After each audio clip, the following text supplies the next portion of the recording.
বিয়ের আগেই অসুস্থ হয়ে পড়লেন অভিনেতা রণজয় বিষ্ণু। কি হয়েছে রণজয়ের?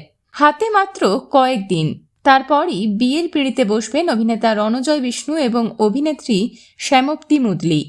কিন্তু এর মধ্যেই হঠাৎই গুরুতর অসুস্থ হয়ে পড়লেন অভিনেতা। এই বিষয়ে অভিনেতা জানিয়েছেন, ছোট থেকেই ঠান্ডা লাগার ধাত রয়েছে তার, তাই একটু আবহাওয়া বদলালেই সর্দি কাশিতে ভুগতে হয়। কিন্তু এইবার একটু বেশি বাড়াবাড়ি হয়ে গিয়েছে। রণজয় বলেন, অনেকদিন পরে এইরকম ভাবে কাবু হলাম, খুব জ্বর হয়েছে।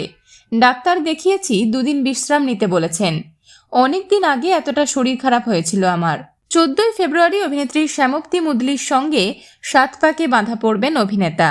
তাই বিয়ের আগে একগুচ্ছ কাজ রয়েছে। তাড়াতাড়ি সুস্থ হয়ে ওঠাটা এই মুহূর্তে খুবই দরকার অভিনেতার।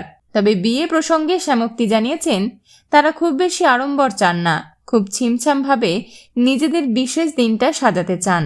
বিনোদন জগতের আর অন্যান্য খবর নিয়ে ফিরছি, জুড়ে থাকুন আমাদের সঙ্গে।